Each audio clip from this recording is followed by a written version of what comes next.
My chakra, the amethyst has fallen off my meridian. Hiya, I'm Dom. And I'm Misha. And I have a chronic illness. Me too. So welcome to Anything Short of a Coffee Enema. A podcast on which we'll discuss the things we do or have done to function. And set each other challenges or tasks every time. We are prepared to go to any lengths to achieve reasonable health. Short of a macchiato, up your jacksie.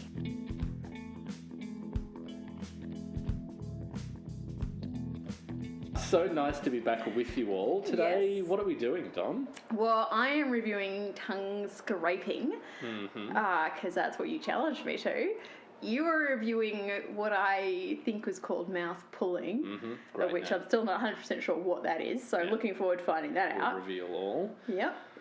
And I'm going to be also reviewing an app called Waking Up, which is a meditation course. Doesn't sound like much fun. I don't really enjoy waking up very much. And I'm going to review Dr. Nancy Klimas's kind of exercise protocol, but also just chat about her as being a doctor in general. And I think maybe get onto my knees and just generally fangirl at her, waving up and down, maybe. I'm not sure yet. There we go. We'll see where it goes. Foreshadowing.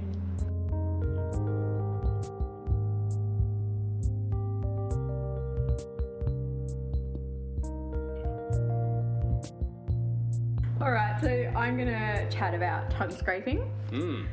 So I had this fancy dancy, I think it was about $10. I bought mine off Nourished Life, and it's the Dr. Tongue. I think it's meant to be Dr. Tongue, actually, but anyway. And it's some nice little silicone rubber handles and a bent bit of metal. Yeah. I reckon they're making a decent amount of money off the $10 sale price, I gotta be honest. So it looks like a really, really tiny version of one of those scraper things that you might use to get water off a horse. It has less, grilly teeth on it, but yes, it's essentially what it is. You can also use them on Labradors for people playing at home. Those things, not your tongue scraper, that would be weird. Although, actually, for some Labradors, it can't hurt. Labradors will do anything for salty treats, so I'm sure it would actually be fine. So I had heard that these were really good for preventing colds and stuff. I couldn't find any evidence that was the case.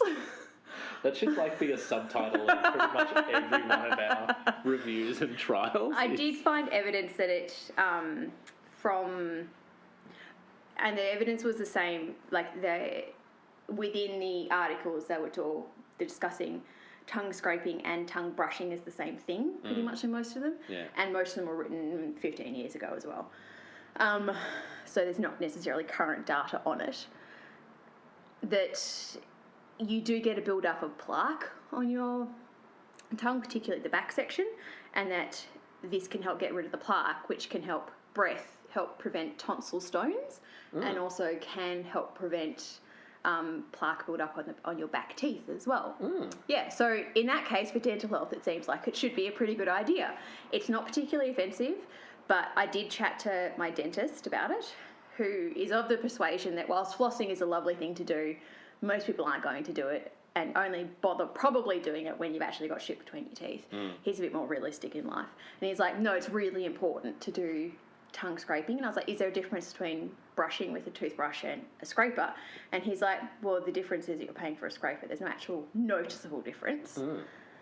And he was like, and you also need to get it to the point where it's so far back that you are gagging. You need to get over your gag reflex. Otherwise, it's kind of useless. I found that out at the end of my trial, unfortunately, because I wasn't doing it to gag myself. A lot of people say that you get a lot of shit coming off your tongue. I didn't notice that so much. Yeah. Maybe it's because I don't eat meat, or maybe, and that can leave residue or whatever. Or maybe it's because before then I did used to just habitually brush my tongue a little bit because it's a nice little massage. I don't know. Yeah, right. I had also heard that it's meant to, once you start scraping your tongue, your food magically tastes a lot better because you're getting rid of all that shit off the top of your tongue. Ah, that's interesting. And I was like, this is going to be great. I'm really excited. Once I read that, I was all ready to go. No such thing happened. My food just tasted like my food, which was great. I like my food, but it wasn't But magically. you're not going to turn down an improvement either. It wasn't magically being cooked by some, Michelin-starred chef and tasting like that, unfortunately. Aww. I know. It's really easy to work into your routine, though. You brush your teeth and then you scrape, and then it's done. Max of 4 goes scraping.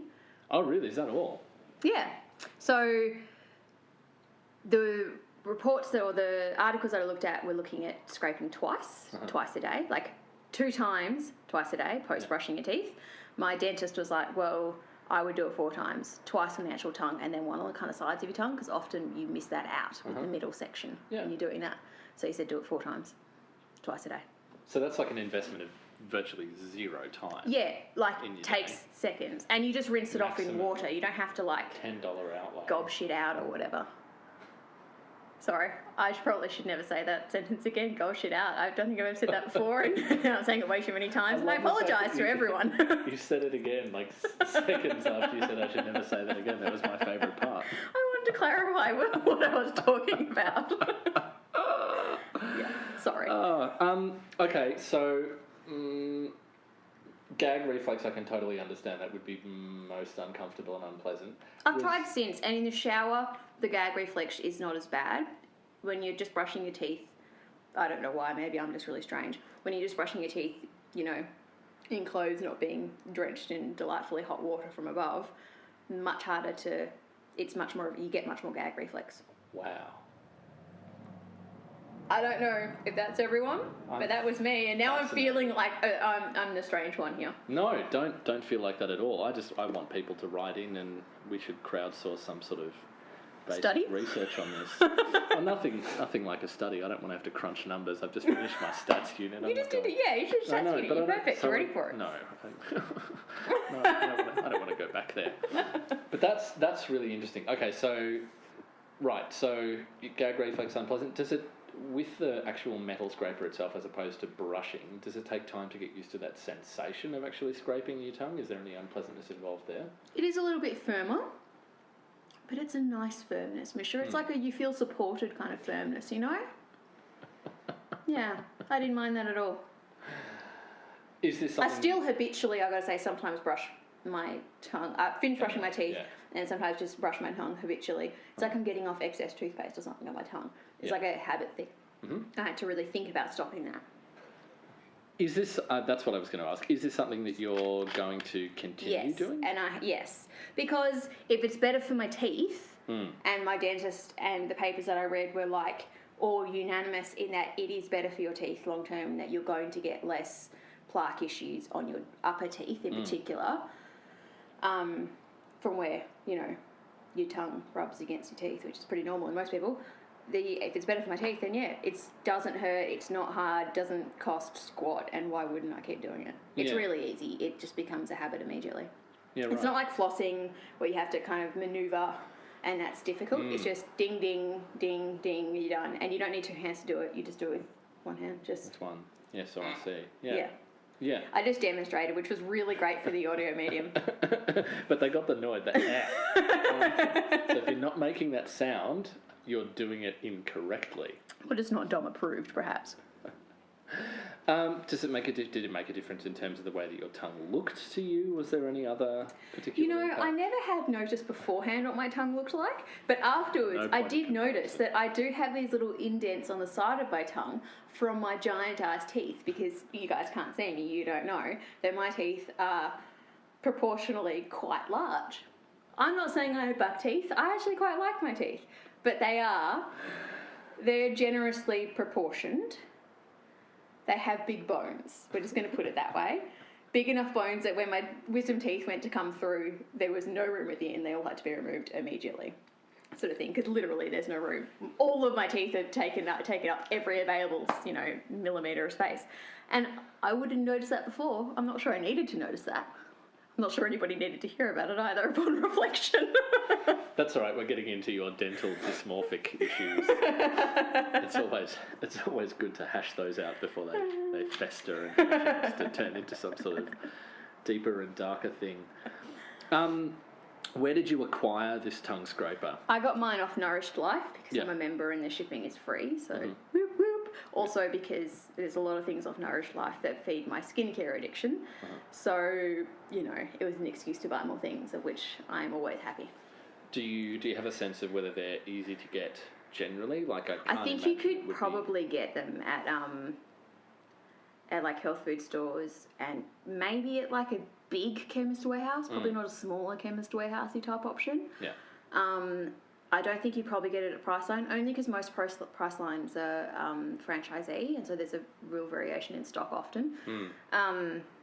There was a copper-looking one, like a rose goldy copper one, which is only like a couple of dollars more expensive. That was super pretty. And I was like, oh, I love copper and I love rose gold. Did it make any wild claims about the fact that it was because no, it was copper? Except what I know about copper and that sort of material is that it tarnishes almost immediately. So I was like, I might not pay that extra money green for and brown into your mouth. yeah, have that sitting in my shower would be That's up to super you. attractive. Yep. So I went the El Cheapo option. It comes with a carry case, which is just a fabric too short sunglasses case, in case you wanted to know, for travel. I don't know why you couldn't just put it in your toiletries bag To as avoid is. awkward questions, I would imagine. There's nothing awkward about that. A No, bent not piece at of all. metal with some silicone handles. Not even slightly. I just meant the kind of, going through airport security. What's that? Tongue scraper. What? It's a tongue scraper. I'm sorry, you're not cultured enough that you don't scrape your tongue, mister. Please step over this side and let me bomb swab you. Bomb swab you? What am I saying? Bomb swab. Oh, it brings back memories of good times in America, that one. I can just see you tangling with TSA, and I can imagine that would not go well. I'm just going to put it out there that I have had a full-on proper check at one point. Oh, wowzers. Yeah. I think it's a story for another time, Misha. I haven't, and I look like I should be hiding in a cave. I know you do. Afghanistan. You somewhere. do. Mine. Oh. It was not long after the guy that meant we could no longer carry liquids on planes. Is this the underwear? Whoever he was, in like 2005 or something, I think, maybe 2006, and it was between Heathrow and I think New York, and it was like a liquid issue. So after then, you couldn't have any liquids, and about a week after that, I was wandering through Chicago O'Hare, and issues ensued. Tune in for our first special episode. That's a story. It's much better told in real life. People. Oh, I'll bet. Gosh, I will just bet. So it sounds like this one's kind of a goer. I guess the only other question I have is, do you it's such a tricky one. Did you get a cold while scraping? No, but Misha, I don't leave my home or see people super often.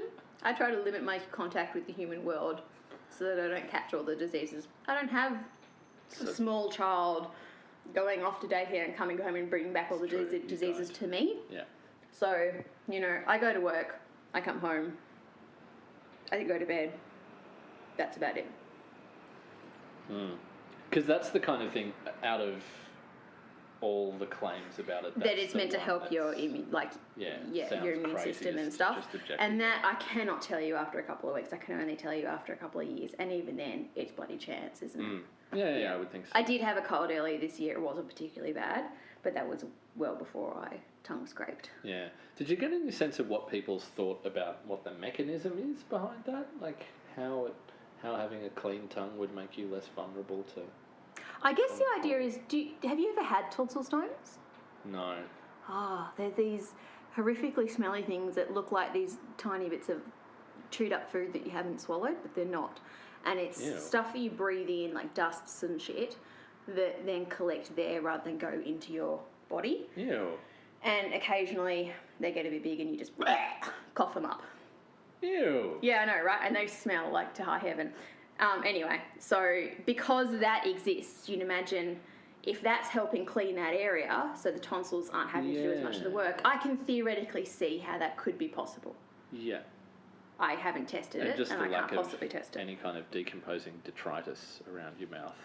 It doesn't get rid of your tonsil stones because that would have to be cleaning out your tonsil areas. And this is, Misha, a tongue scraper, Yes, not a general I was tonsil cleaning out keeping up scraper. with that, but I thought that So what's its connection to tonsil stones then? Well, you're scraping the same area. I can just see how what I'm trying to say is your mouth, not the same area. But I can see how if you're getting rid of shit that's like attached itself to your tongue. Then it's not Eventually, gonna get that a would bit probably further back. get a bit Yeah. further back. I imagine your tonsils to do its job and getting rid of it. You really need to Google tonsil stones because they look gross and they are gross. And I bet that's everybody listening right now is probably doing that. I can't wait. Sounds like a good old time. Really is, Misha. Really is.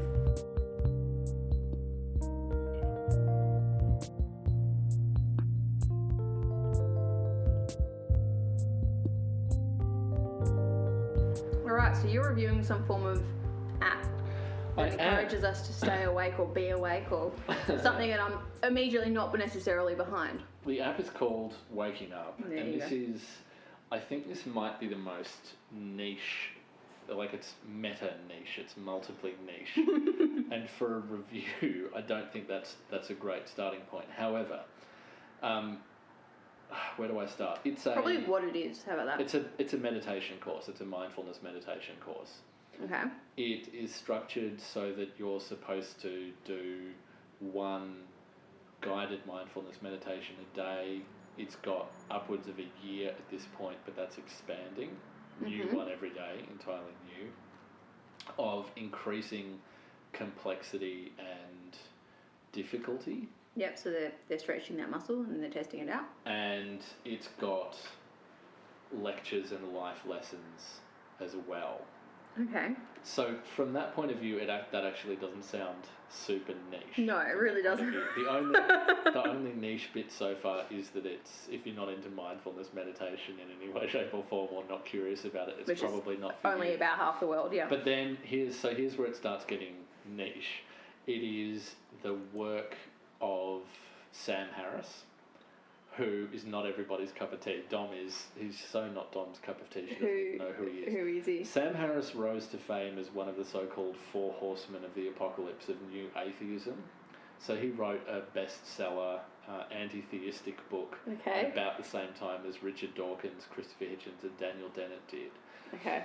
Sam... Two of those names I knew. Yeah, so... Going with that. So, where do we start with Sam Harris?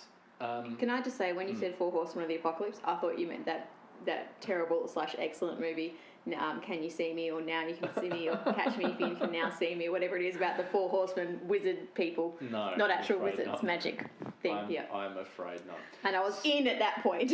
Now, gentle listener, she's out again.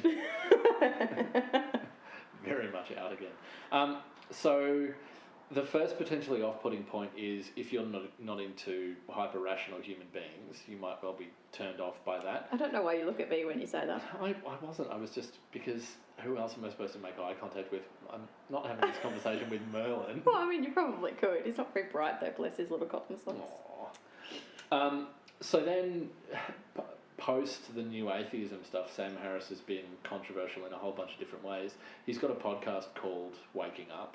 He wrote a book called Waking Up, which is about attempting to create a kind of secular spirituality. Because here's probably what I should say about him.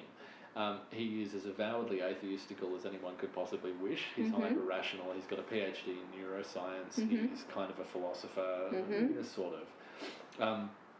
But he's been on, I think, in total, he says something like over 2 years of silent retreats in total. So he's really like super duper into meditation stuff. Dom's looking really skeptical about all of this. No. I'm just thinking like he's the kind of guy who gets stuck out at a party and then you're looking for ways to get out because he actually doesn't know how to read a room or have any like fun conversation. Maybe you might be surprised. I don't know. Not that I go to parties anymore, so I'm never going to run into anyone like him ever again. Yep. Quite possible. Look, here's what I'm saying. He's not everybody's cup of tea. There are lots of things about him that are, particularly in the current political climate, really off-putting for a lot of people. He sounds like he'd be a little bit abrasive. He can be. He's strangely, like, he is of the kind of crew, like, if you take Richard Dawkins' brand of hyper-rationalism, Dawkins is far more aggressive and dismissive than someone like Sam Harris is. Okay, I was putting him in that category because of the names you mentioned him with, and that's kind of, they can be very abrasive. He's sort of unapologetic about attacking ideas that many people hold to be sacred and off the table for any kind of attack. That's definitely absolutely true. He has a hyper-rational approach to the world that I know a lot of people do find really, really off-putting. Yep. And that does, on the surface, make him a bit of a strange fit for something like mindfulness meditation in a sense, because although it's getting a certain amount of scientific scrutiny... But all the scientific scrutiny is in the good direction. There's pretty much none that I've ever seen of any mindfulness or meditation that ever says it's a load of hooey, please stop it. All of it pretty much is like, thumbs up, it's great, let's continue doing this, guys. Yeah. Anyway... so if he's hyper-rational, he's seeing that as well. Yes, very, very, very much so. Just again, for a little bit more context, another reason why he's a little bit niche is on his podcast, he goes out of his way to have conversations with people who are considered somewhat beyond the polite political pale. For example, he's had on Charles Murray. Charles Murray was the co-author of a book called The Bell Curve, which made some comments that are out there in terms of heritability of IQ and IQ distributions across different ethnic groups.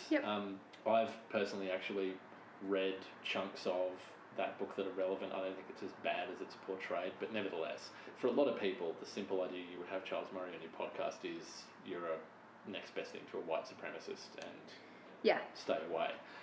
Just something for people to know.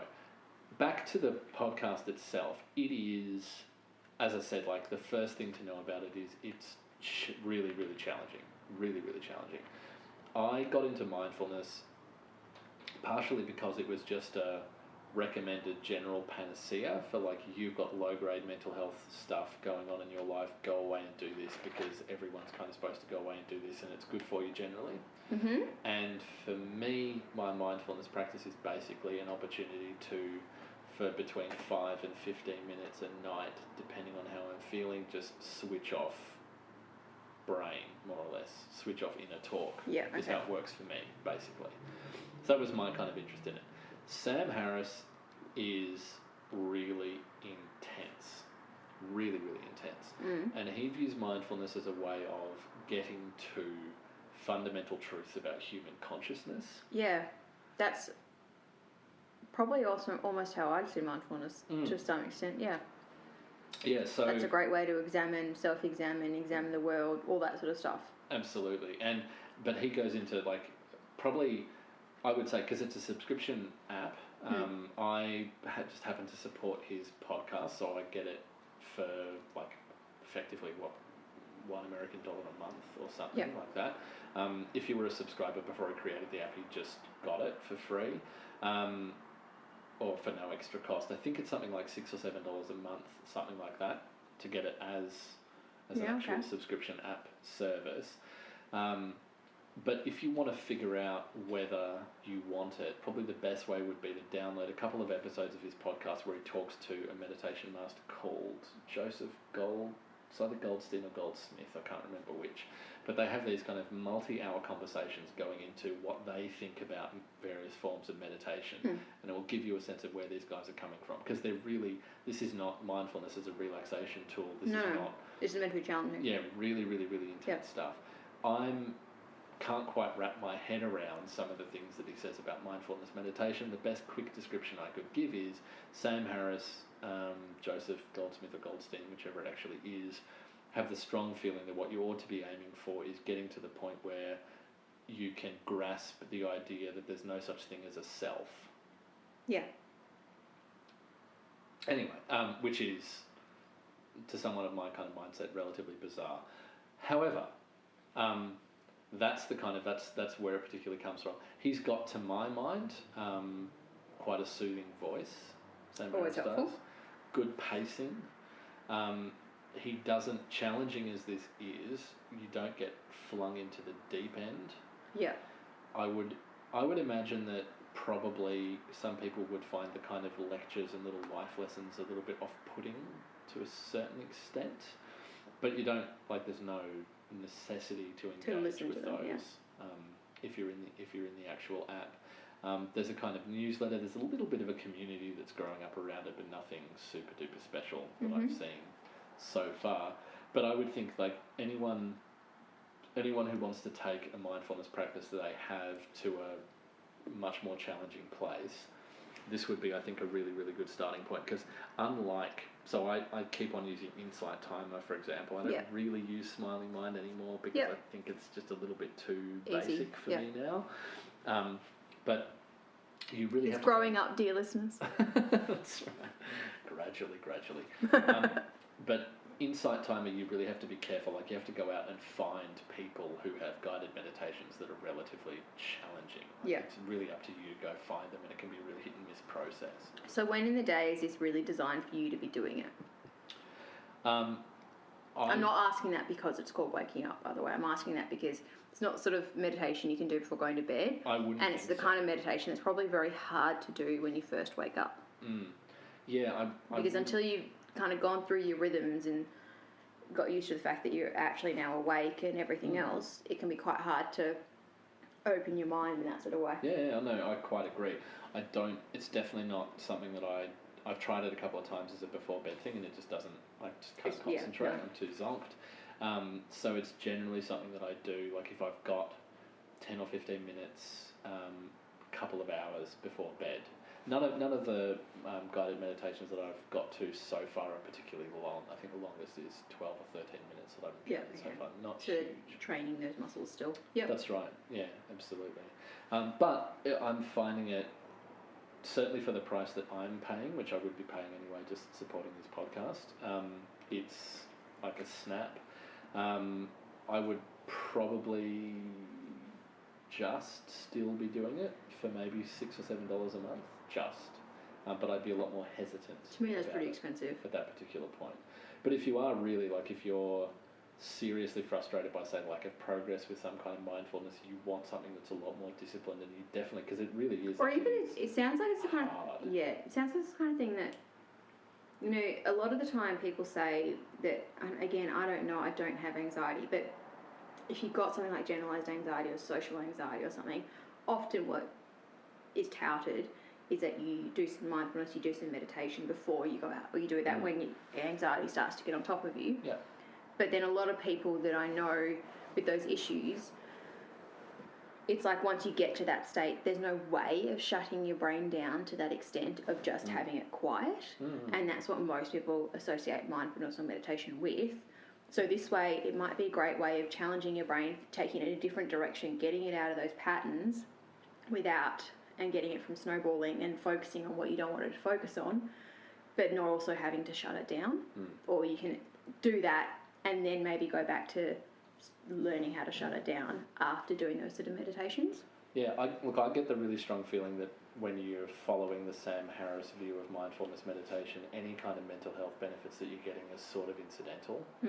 Oh, I'm sure they are, but yeah. I'm just saying that if you're one of those people that this has been told that, you know, this would work for you, but you're finding that you just can't shut your brain up in those moments, this is another kind of mindfulness that might help you to get to stop the snowballing effect of, you know, your brain thinking the way you don't want it to think. Absolutely, and if nothing else, it's going to be a massive distraction. Because Yes. he really is. I mean, the if there's one central focus to all the guided meditations that I've been through so far, it's very much he's shoving you quite hard towards. You go looking for what you think of as the I in your head, and then let's see if we can't discover that there's actually not much or indeed anything there. Yeah. So, and that's what I mean, that's for him, it seems to me anyway, those kind of central truths about consciousness are much more important, really, than any kind of mental health benefits that might accrue, although he's happy to say, obviously, all that kind of stuff is laudable and to be embraced. But I think it's one of those things that if you're not already searching for mindfulness that suits you better than sitting there looking at your thoughts and then going, stop thinking about your thoughts, sort of thing, then this sounds like it might be a really interesting way to start practicing or just challenging yourself in a mindful way. Yeah. Because not everyone wants to challenge themselves in a mindful way, but often that's one of the better ways to start doing other things that do really help you physically or do really help you mentally. Yeah. Is to actually start those challenges. And I've found that it keeps up my motivation to do it quite a bit more, because there are some times when just using a timer over and over again does get stale. Yeah. Definitely does get stale. The challenge is nice. The kind of I'm really, really curious about the central claims that he makes about consciousness. So I'm really interested to see if it gets anywhere, or if you yeah, agree with it later on or whatever. That's right, if it does actually get there. Although, again, like, we're talking about someone who comes from a perspective of the thing you really should be doing if you're really, really halfway serious about this is go on a multi-week silent retreat. But sometimes it's not about getting to a point where you agree with him or you think that that's right. Sometimes it's just about being challenged in a way you haven't been challenged. And definitely. That's the important thing. That's what you actually take out of it, is being challenged, not whether or not you agree with how you're being challenged. Yeah. And, like, there's tons of money has been thrown into the app itself. It was in development for ages. Like, he was promising it was going to come out for months and months and months before it actually did. Yeah. So it works really, really smoothly. It had a lot of beta testing and it just does what it's supposed to do, which is always nice. And as I said, like, just shitloads of content. Like, if you do it at the pace that he's suggesting, you're not ever, it seems to me, going to run out. Yeah. And he's so into it. Like, it's his baby. Yeah, it's really his baby, and the two things that he seems to do now are pretty much that app and his podcast. Like, it's been a substantial period of time since he's written a book, and he's, outside of the podcast, barely really talking about the kind of atheist, hyper-rational stuff anymore. Sounds really interesting. Yeah, it's like niche of niche of niche, and there are so many reasons. Like, I would just say, there are lots of reasons why you would just reflectively hate the guy, in which case it's impossible for me to recommend the app because he's in your ear. There's no way you're going to be able to focus on it. But if you're vaguely receptive to his philosophy surrounding meditation, and if you can handle his kind of politics and his openness to ideas that are sometimes considered a little bit beyond the pale, as it were, then it's going to be something that I think you'll find not only challenging but also kind of really interesting, sort of up your alley intellectually.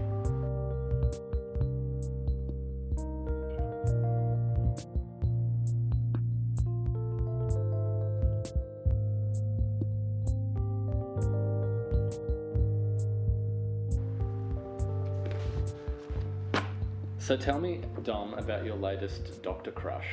Well, it's not my latest, actually, but about a doctor crush then.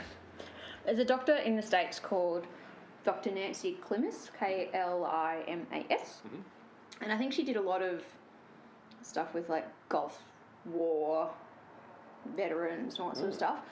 But since then, she's pretty much focused solely on ME/CFS, which is myalgic encephalomyelitis, otherwise known as chronic fatigue syndrome.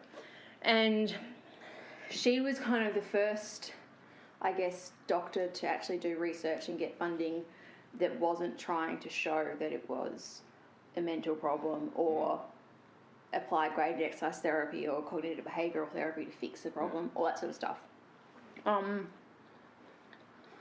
She still works and she still does a lot of research and she's still pretty amazing. She's probably the person that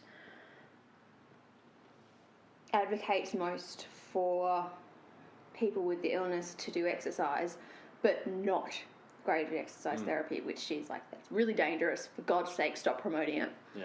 But she still thinks exercise is probably the most important thing. If anything, just to stop deconditioning or whatever else. So just for those playing along at home, as always, graded exercise being... So graded exercise therapy, or GET, is what has been... is in most countries, it's still in Australia, in pretty much every other country in the world that's Western and whatnot, that's what doctors prescribe to you when they give you the diagnosis of CFS/ME, which is the same thing, it's just different terms for it. And that is basically, you do a certain amount of exercise one day that you can do, and then over time, you actually try to stretch that and push it. But it's not working within your energy envelope. It's actually asking you to push your energy envelope, no matter the conditions on the day, no matter how you feel on the day either, which is so dangerous. And probably most recently and most famously, it was touted as being amazing by this trial paper called the PACE trial in the UK, which was submitted and published in, I think it was The Lancet, actually. Anyway, turns out that they've taken a whole lot of sufferers of this illness, or how to say this illness, my illness, and then they'd given them graded exercise therapy and other things as well. And then at the end, they'd gone, okay, well, everyone who basically did what we told them was going to work got better to some degree. And then, as it turns out, they fiddled with, when they didn't get much of a difference, they fiddled with the numbers from where they started off, so that if you actually look at the way they did it properly and break it down, their method, actually everybody either had started off already recovered according to their amounts or had not recovered at all. So there's been a lot of stuff in the media about this particular paper and getting that debunked to some extent, and that's where graded exercise therapy is probably most talked about, because that's one of the things that's the main thing that they said was awesome, which if you're a sufferer, you know that it's probably the most dangerous thing you could do, because our bodies just don't recover from exercise the same way. The main diagnostic symptom of ME/CFS is actually post-exertional malaise, which is you do exercise, which could be hanging out washing, doesn't have to be actual exercise, and you get a hangover for days or weeks on end, sort of thing. Not just after, and it's not recoverable from sleep, all that sort of stuff. So that Nancy Klimas is advocating exercise is interesting, because she's the only person that says you need to exercise, but you don't need to do exercise in terms of graded exercise therapy. And she has a great website. It's not just her, it's a whole research kind of area, but she's within that kind of group. And the website is cfsknowledgecenter.com, if anyone wants to go have a look at it.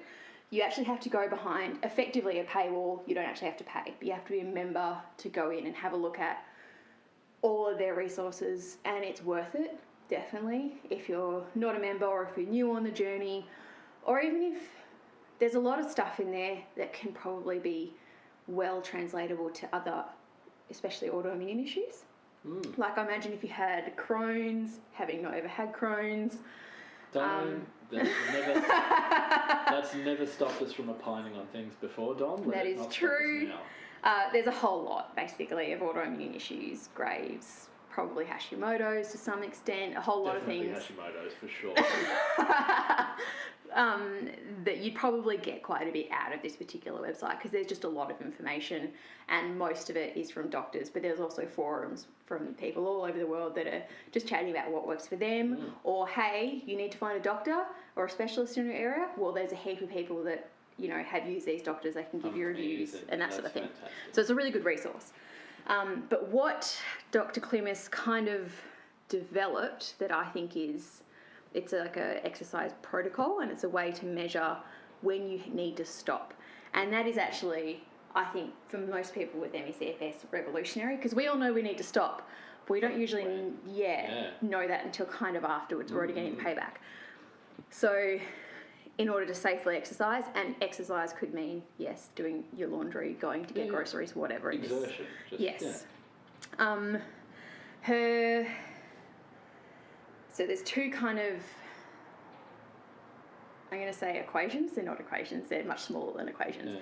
But in order to keep your heart rate safe, you want it to be about 60% of your maximum heart rate. And she goes, how you figure that out is you go, your age taken away from 220. So she's done studies and figured it out, and this is what she thinks works for pretty much everyone. And I've used it, and it works pretty well for me.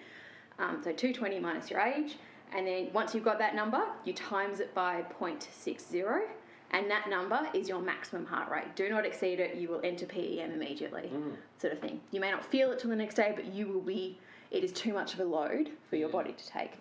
So I think that is great, and that it's graded to your age, because usually that has a bit of a bearing on how much you can do.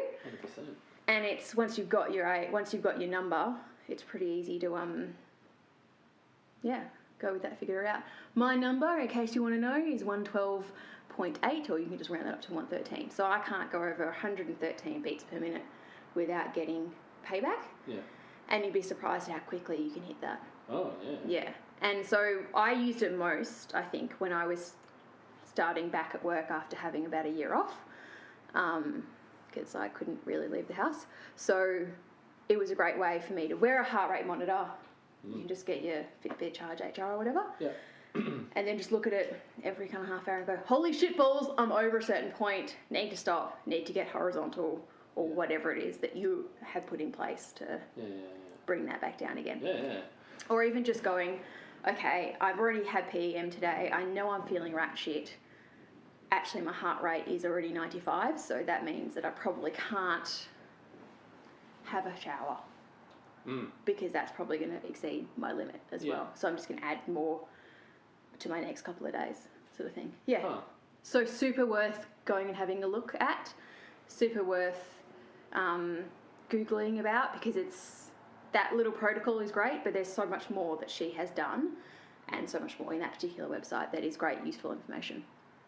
Do you find, because I don't imagine you being the kind of person who now wears a heart rate monitor all the time. No. So I gather you've now kind of figured out by feel, as it were. To a certain extent, yes. I know better now that what kind of effect caffeine will give me, or what kind of effect extreme heat will give me, or non-extreme heat that my body thinks is extreme heat will give me, that sort of stuff. Yeah, it helped me work out exactly how much those things are influencing me.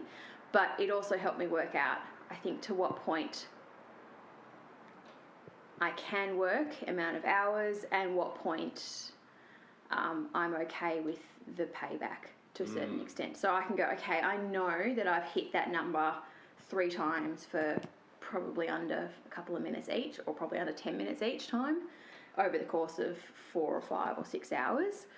And I now know what kind of payback that's going to give me, but also I know whether or not I think it's worth it as well. Because some things are worth getting payback for. You just need to know what they are and plan for them. Yeah. Yeah. Because that was almost going to be my next comment. Like, even if you know that's coming down the pipeline, there are things you can do about how you're going to pace the next few days. Or just knowing that I know I'm going to work today. I know it's going to be 33 degrees. So I know I'm going to hit that limit a little bit quicker and probably slightly more often than I really ideally want to. So I know I'm probably not going to do as many lifting with 20 kilo bags of dog food. I might palm that off a little bit. But also I know that I've got my 500 ml of electrolytes and all my other liquids with me, but I've already got that stashed away for tomorrow in the fridge as well. I've got dinner, I've got breakfast, I've got dinner again, and I've got snacks that are all high salt to keep my blood pressure up, all that sort of thing. Yeah. You've already got that all planned out. Yeah. It really helps with your everyday planning, but also pacing. And I don't mean pace as in the trial pace, which is the one I talked about earlier. I mean like your everyday pacing of how you spread out your things throughout the day and rests and stuff. Yeah, quite. Yeah, super helpful. It was one of those things that came to me really early on in my kind of journey, I guess, and I just absorbed it and went along my merry way. And I don't think I ever gave it enough recognition for how great those little sums and that number you end up with, how super helpful that number is in real life. Yeah. Because it is so practical and so measurable, and especially in this day and age, really quite decent and accurate heart rate monitors are cheap and plentiful. And she figured this shit out when they weren't. But it was worth buying those sort of things just to figure it out, even, 5, 6, 10, 8 years ago, whatever it was. But now, so easy to just borrow one from somebody who no longer wants it, or buy one second-hand off Gumtree or something. Definitely. They're definitely floating around for not that expensive. Yeah. And if it's going to make a measurable difference in your life, totally worthwhile. And there are other, you can get sort of chest strap ones that you can just wear that are Bluetooth, and you can get ones that will actually alert you when you go over that limit as well, which for some people, if they're still figuring out how to listen to their body, that's super, super helpful. Yep, because it's natural physical stop. You've done too much. Yeah. It's, a man with a lollipop sign going, stop. Yeah. Which is pretty great. That's fascinating. So is this in this particular area her major kind of claim to fame is that? No, she doesn't claim that as a massive thing. I just think it's a massive thing. It has been attributed to other people who work with her, but I think it was her that originally developed it, or at the head of a group sort of thing. She doesn't seem to be the sort of person who actually claims a lot. She just works away. Bless. Yeah. Because you can't even find that much like even on that website, most of the videos, it's all a lot of it her research and stuff, but a lot of it isn't presented by her. She's not one of those kind of researchers that goes on the presenting symposium train and stuff. Like obviously she publishes, but just that doesn't seem to be her shtick.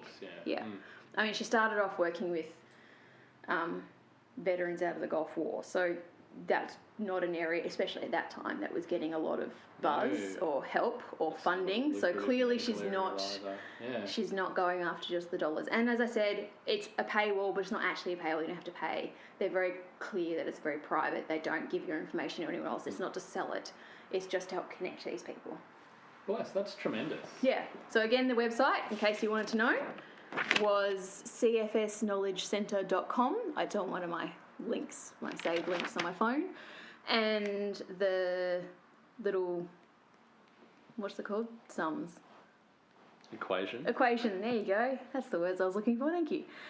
Is 220 minus your age, and then that number times 0.60. And if you work backwards, you now know how old Dom is. Yes.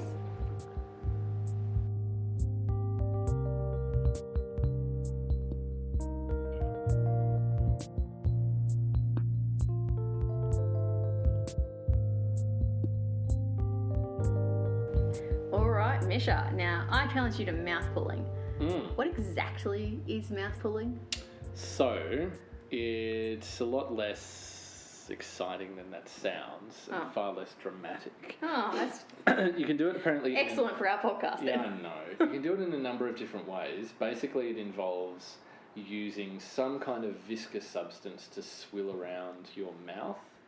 I thought it was only coconut oil was the only viscous subject people of do. choice. People do essential oils and like clove oil or something. All sorts of things. No, I think like people will mix actual essential oils of various kinds, which does not sound like anyone's idea of fun. Unless, of course, you're a person who, sells essential oils for a living. You probably think that was kind of fun. Yeah, but I mean, just imagine the taste. Like, can you imagine even a tiny amount of peppermint oil? Yeah, to make be a real knockout. Yeah. It would really not in a fun way. Be quite a knockout. Yeah. So anyway, the way that I did it was basically you take a certain quantity of coconut oil, whatever you feel comfortable with. You put it in your mouth. You allow it to melt, and you just swish it around. Yep. And the pulling, I gather, is to do with you need to exert, as it were, some suction on it with the attempt of getting it into every kind of nook and cranny, as it were. Oh my God. Within your mouth. How did you not know about tonsil stones when this seems like the kind of thing that's designed to help get out tonsil stones? It just didn't come up. I would say your research was lacking, Misha. Well, I got distracted by a number of claims that I came up with, which we'll get to a little bit later on. Sounds fun. So this is... It depends who you read about it. There are some people out there who advocate this. We're talking, this kind of person is the kind of no fluoride in the water, please kind of person, who will advocate this as... Misha, stop muddying the waters. Fluoride is for another episode. The sort of person who will say this should be your entire dental hygiene routine. And those people do exist, right? But this is really on the... Do they have fillings by any chance? No, because that's the way that the government... exerts mind control. So they're not going to go down that route. So they've just got no teeth / black teeth. Indeed, and smelling of coconut oil quite strongly. That's but not anyway, a bad smell. There are those people who will use it as their entire dental hygiene routine, or they'll do the kind of, they'll brush with activated charcoal or whatever, or some kind of quote unquote natural toothpaste, and use this as an adjunct. That's on the kind of on one end. Then there are people who will say if you're doing it with coconut oil, because it does have certain antibacterial properties. Like a lot of hard fats. Yeah. Do. Yeah. So there are people out there who promote it just as a sort of good maybe for if you've got slight gingivitis issues, or if you've got tender gums. Can you have slight gingivitis, I wonder? I mean, you have to have before it turns into serious I think you've just got gum disease mode. Gingivitis. You think it's an on-off or thing? You don't, yeah. All right. Little Miss Binary. Fine. I think you don't have gingivitis, you might have tartar, and then you have... Now, my brain went off in a different direction accidentally, sorry. Tartar, then gingivitis, then, horrific receding gum disease and rotting things. Okay. Right, so that's the spectrum, is it? Okay. I might be thinking more about your rescue dog than your average human upon reflection. Just a note for our listeners, when Dom talks about any kind of biological function, she does in fact talk about dogs or horses. It's my experience, okay? It's my work, it's my life. We'll Nothing go with to it. do with human beings. I don't do them. So yeah, it just sort of depends where on the kind of wacko spectrum somebody is in terms of what they'll actually tell you this should be for. As far as the kind of day-by-day experience of doing it, you know, like I think we've talked a bit about coconut oil before, just in general, it can be really expensive, it can also be really cheap. It just depends where you buy it from. So from the point of view of doing it, it's not financially deranging, that's for sure, if you're buying the cheaper kind of stuff. If you don't mind the taste of coconut, it's also fine. I don't think anybody should ever mind the taste of coconut because it's the king of tastes. If you do, on the other hand, I don't quite know what your alternative base substance would be. Maybe? Probably. You might be able to use ghee. I mean, I think technically speaking, you can use anything that's, as I said, kind of viscous and oily. I kind of wish you'd stop saying the word viscous, I've got to be honest. Why? It's just coming out of your mouth. It feels wrong. It's nothing about the word, sullied. It's just you're disgusting. No, I think it's about you. Anyway, continue back to coconut oil. All right, I will try and avoid that particular V word for the rest of our discussion. Excellent. So if you don't mind the taste of coconut oil, if you buy the cheaper kind of stuff, it's definitely not expensive. I mean, you can get, my sense of it is this would maybe cost you $10 or $11 every other month. Yep. Maybe, doing it on a daily kind of basis.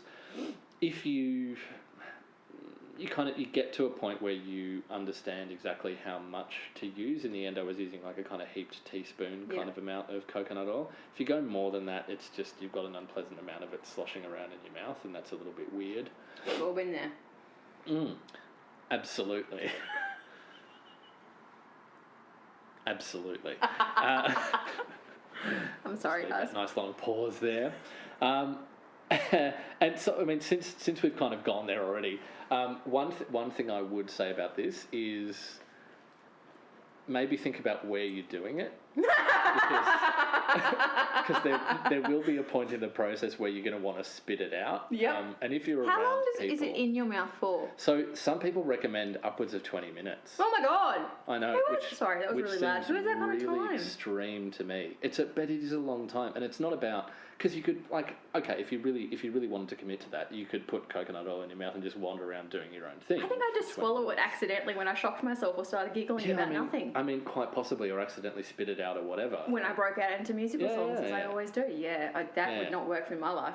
But so for me, it was, I think, probably around about 2 to 3 minutes on average, maybe. Yeah, that sounds doable. So you can probably chuck it in the kitchen, meander back to the bathroom whilst sloshing away. That's right. And then correct. But I just would say, when you're talking coconut oil, there will come a point where you're going to spit out a creamy white pearlescent liquid, and you probably don't want to be making eye contact with a housemate or your mum. Or letting them film it. That's exactly right. While you're doing that. Then afterwards you could slur, but there are bills to pay.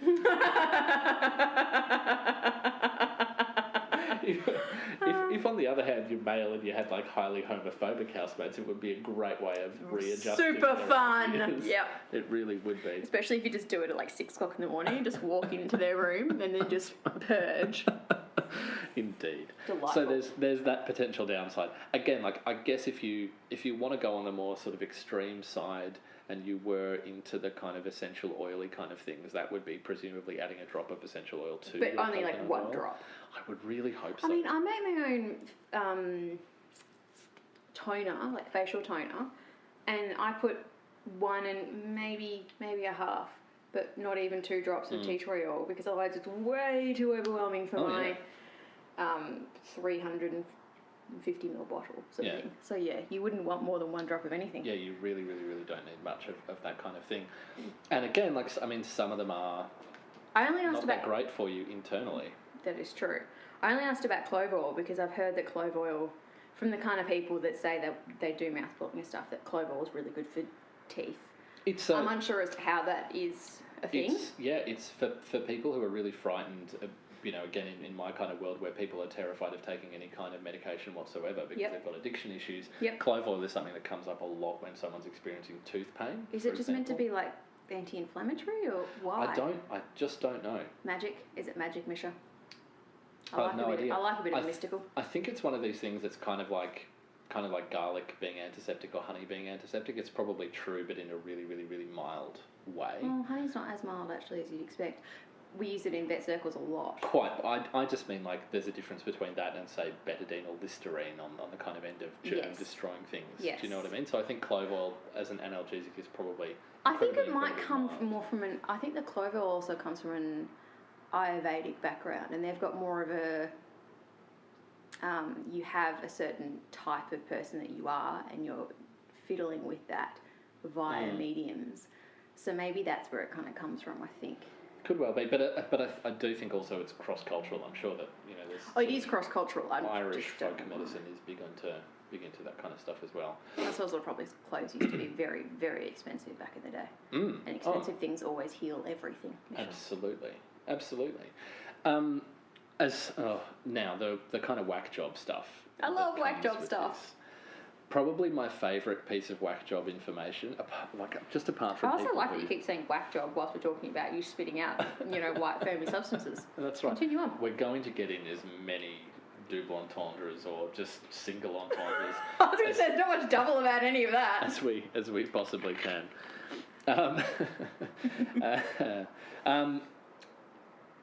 So.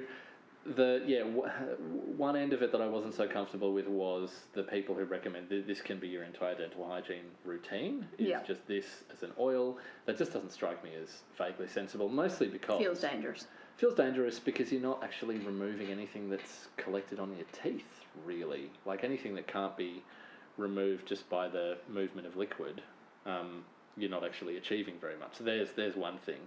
I wonder if it leaves a slight coating on your teeth, so it's meant to protect them from sugars or something. I was conscious of your mouth feeling slightly oilier. Not unsurprisingly. Does that last very long? Not particularly. Okay. Maybe half an hour in my experience. Maybe on a micro level or something. There's still some. And I'm putting the word in inverted commas protection on your teeth. Quite to stop, possibly. Say Skittles being the problem down the track. Don't know why you would have thought of that particular piece of confectionery, but... Nor do I. Then there was one article I read which claimed that the reason this is good for your teeth is because it dissolves and traps bacteria, though not in that order. Traps first and then dissolves them later. Which is just... so precious. It's so bonkers. if it's actually a substance that can cause living matter to... Philip Dutton would be using it on Nauru, that's for damn sure. I don't know why I laughed at that. No! Because your only other option is to cry, Misha. Quite possibly. Yeah, it's just, look, if it really does dissolve bacteria, it's probably not a good idea to put it on, any part of you, let alone in your mouth. We don't want to ruin our microbiome, Misha. No, not in any way, shape or form. So, a couple of other things. I didn't notice that it improved breath. That's another claim that's made for it. Obviously, over a relatively short period of time. You told me that your breath doesn't now constantly smell of coconuts. It's right, he's eating my tongue scraper. Oh, good. We're talking about the cat, yeah. No, it doesn't constantly smell of coconut. After just 2 or so weeks of trying it out, it's not as if I'm aware of radically different, dental hygiene more generally. That doesn't really seem to be a thing. Don't put it away from you, cat. Stop trying to eat it. So I don't think this is something I'm going to keep on doing, just because... unlike the tongue scraper, it's not actually something that's necessarily super duper easy to remember to do. Oh, okay. I mean, it could be. You can't just work it into your routine, nice and easy. I mean, I could, but for us anyway, it's like coconut oil's in the kitchen, so you go to the kitchen, you get out a teaspoon of it. Also, imagine if you leave a jar in your bathroom, then every time you have a shower, it'd kind of melty and then go back to hard and then go melty. That's a thought. That would be slightly irritating. That's a definite thought. Can I ask a question? But of course. Did you do that before eating your breakfast, or did you do it after eating your breakfast? No, this was last thing at night. Oh, Oh, I imagined it was the first thing in the morning. No, I Okay, did it all right. last thing. I can't see that they're I think the question still applies. Did you do it before or after teeth brushing? So, a bit of both. Okay. In the end, just from a taste point of view, for some reason, it was less weird for me to have it after I brushed my teeth. It was less of a weird clash. I don't know why. No, that's fine. We're all Coconut different. and peppermint are not the most fantastic combination, if anyone's out there thinking about... Coconut and peppermint Misha are an excellent combination. God, here we go. I didn't find it so. I'm starting to rethink this entire relationship. It's all been built on a lie. To me, Misha at the moment is feeling like it might have been. I don't quite know what sort of relationships you forge with people, Dom, if they could be broken that easily, but who am I to judge? What do you mean easily? This is a fundamental part of my personality. Anyway, moving on from fundamentals. Do you think it would make a difference when you did it during the day? Like, according to its magical efficacy? Look, what I would say is generally when I was doing it afterwards, I would say the coconut's in your mouth for longer and so is the residue. Like if you brush your teeth straight after you're doing it, you're going to be brushing out, I would presume, a great deal of the coconut. So leaving it in longer, if to the extent that it has good effects, can presumably be a good thing, I would have thought.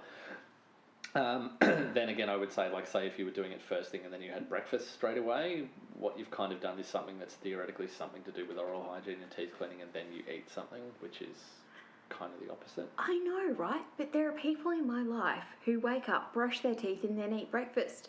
That's wrong. It's weird. It's wrong. You're doing it in the wrong order. It's like putting your underwear on top of your jeans. It's the wrong order. That worked out unless fine you're for Superman. Britney Spears. Oh, Britney Spears. That was not where I went to immediately, but yes.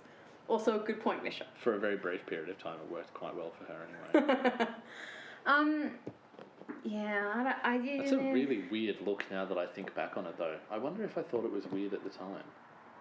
You're going to have to be more specific because I've started to move on and I'm not sure what you're Really? referring to. No, sorry, I just had a sudden vision of Britney Spears in really tight jeans with a G-string on the outside, is all. Yeah, when I think That of is a Britney pretty weird Spears look. wearing weird things, my mind doesn't immediately go to that. It immediately goes to her wearing double denim with Justin Timberlake also wearing double denim at the Music Awards denim. somewhere. Yeah, it's way too much denim. Even for the 90s. No, my tongue scraper. Sorry. What can I say in terms of wrapping? I think I've already said I'm probably not going to keep on doing it, just because mostly pain in the ass factor, however mild that pain in the ass actually is, and I think the mild claims that are made for it are so mild that I don't really care, and the wild claims are so wild that I just can't believe. Vaguely bring Was that myself also to meant to be? I can't remember because it was more than like a minute ago. Was your Those thumps in the background are the cat hitting an ottoman. Don't be alarmed. naughty cat? That was Merlin hitting the ottoman again. Okay. He won't give up. He really wants a tongue scraper. Is it meant to also help your immune system like the tongue scraping? Probably. Was that something you saw around a bit? I got dispirited after the dissolves bacteria, and I just didn't want to read any more of that kind of stuff. I know that I listened to a podcast called the Merseyside Skeptic Society. Mm-hmm. I think it's called Skeptics with a K is the name of the podcast, and they did a really big segment on Gwyneth Paltrow's Goop magazine and their online stores. I'm surprised that they only did one. And part of this one was basically, it began with the premise that we counted to 113 problematic claims, and after that we gave up because we didn't have time anymore. Yeah. But one of them was pulling and various things like that, and that was very much on the kind of essential oils side. And when you get into the essential oil side of things, that very quickly turns into pretty wild claims that are made about each particular kind of oil and some combinations of oils. So I just wasn't in the mood to just read more and more crazy things. Fair enough. About it from that point of view. Well, then instead of continuing with mouth pulling, I think you should probably continue on with your tongue scraping. Maybe I should try that instead. Not that one because it's got cat chew all over it. Yeah.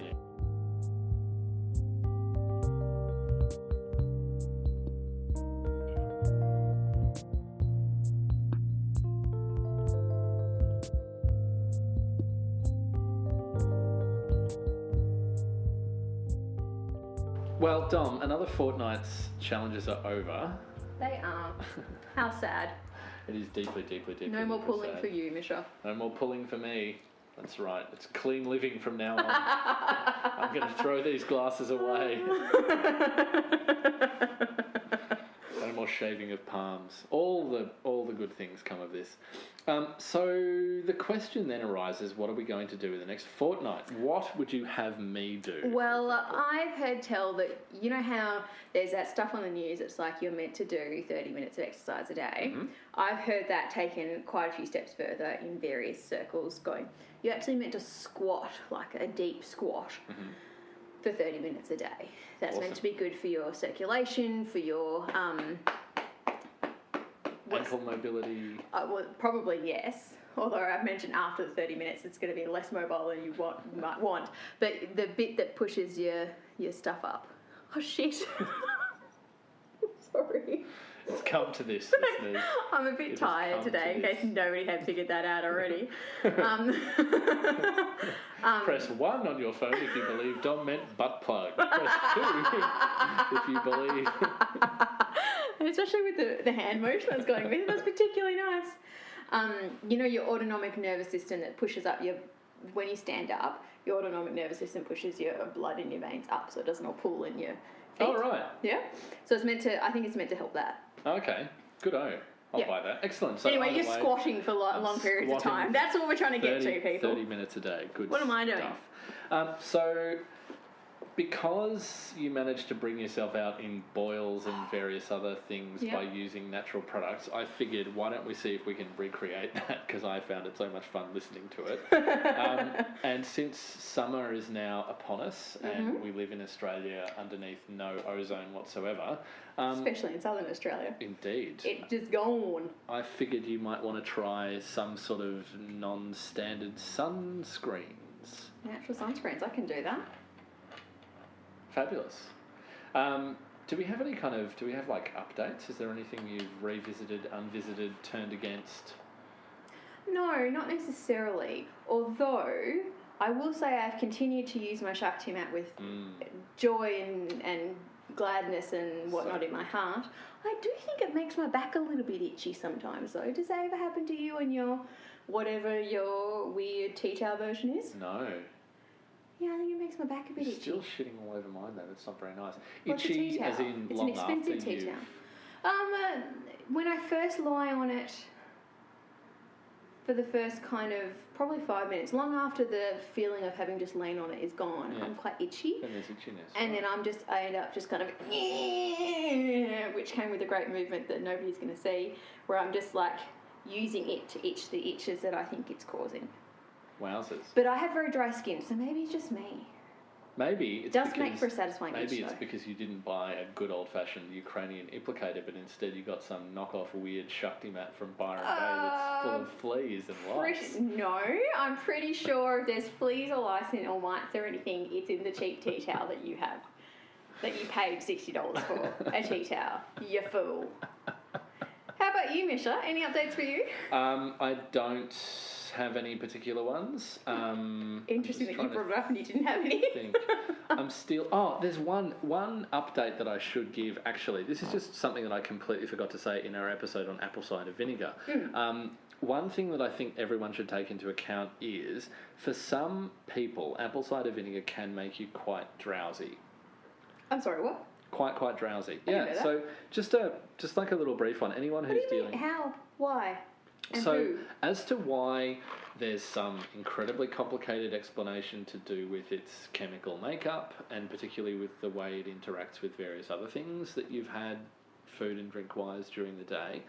But one thing I have heard many times is if you have real trouble dropping off to sleep, hot water, a little bit of honey, tablespoon of apple cider vinegar, and it's off to Nordland. Not for everybody, but for some people. And there's something apparently about the interaction, particularly between apple cider vinegar and honey. Honey, yeah. I was going to say, I can understand the honey helping. I'm not, on account of how I've never looked into the science or / heard of it, I don't understand how the cider vinegar would help. Nor do I, but it doesn't have a massive Are you trying to say don't drink and drive, Misha? effect on me. Don't drink apple cider, ... vinegar. No. I'm just saying that if you just might want to be cautious if you're taking it up for the first time to figure out whether you are actually that kind of person. So I would probably try it at first in the evening, and if you find it makes you really, really drowsy, then Is there certain foods that it interacts with that make it more likely? I'm just not sure. I'm finding it really hard to figure out exactly what goes on with it precisely. As I said, like the honey thing seems to be pretty well attested. There seem to be some people for whom it just makes them drowsy, period, and others for whom it doesn't have that effect so much. So just worth trying to figure out if you are actually that person. And as I said, I would suggest that probably try it in the evening if you're going to be trying it for the first time, just to see, because not cool to sort of start your day with apple cider vinegar and start drowsy when you've got lots of stuff to do. Well, I guess you're just really going to have to follow it up with a shot of coffee afterwards then. Can you not walk through the cord, over or under? Thank you. Make a decision. That was an interesting and important update. I don't think... I feel a little bit gypped you didn't remember to put that in the episode, but that's okay. I know, I was furious with myself as I was editing it. I was like deeply, deeply tempted to just drop in some extra segment, but then I couldn't quite figure out how to do it and not make it seem weird and demented. So I didn't. Yep, fair enough. I think we're all happy we got that story. There's my story, absolutely. People need to know about the technical ins and outs of how I edit, and you should just know that I'm often furious and fruitlessly plotting ways of adding extra Mostly bits. at me, dear listener, probably. Mostly at me. No, not at all. Although, okay, one other amusing editing update is I relatively recently started using a different program to edit, which is a lot. I started off doing it on GarageBand, and I got a slightly fancier version that also is made by Apple, and they have all these fascinating little plugins that you can put on that alters the sound, and they have one that's called a noise gate, which is like an automatic limiter of really, really loud noises and really soft noises. And it's fantastic because I was doing some editing and then I transferred the file and I thought, I'll just throw this on it. And then I couldn't figure it out because it was cutting out like every fourth word of you. Just of you. It would just like vanish. And I was like, fuck, the file's corrupted. Like, we're going to have to record this from the start again. This is just the most gigantic waste of time. And then when I took off the noise gate, you reappeared. I reappeared, yeah. I'm sorry, everyone. I'm loud. I apologise. It's hereditary, I think. My dad's quite loud. Anyway, have a good couple of weeks until we see you again, guys. Do indeed. Have enormous amounts of fun. As always, you should know how to contact us by now. You can check out the notes wherever you get this podcast from, where our contact details for email, Instagram, and Twitter are. Feel free to abuse us and or make suggestions. Challenge us, yeah. We're fucking running out of ideas. Come on, people. We're getting to the point where we're going to have to cut back on the number of challenges we actually do, and or that would just be maybe sad. just actually do some proper research and find a real challenge. Yeah, but I know. I'd much rather that someone else did that for He us. doesn't love the idea of research. Let's just put it out there, guys. Not particularly. So come to our aid, please, oh lovely listeners, and we will catch you again soon. See you on the flip side. Toodaloo.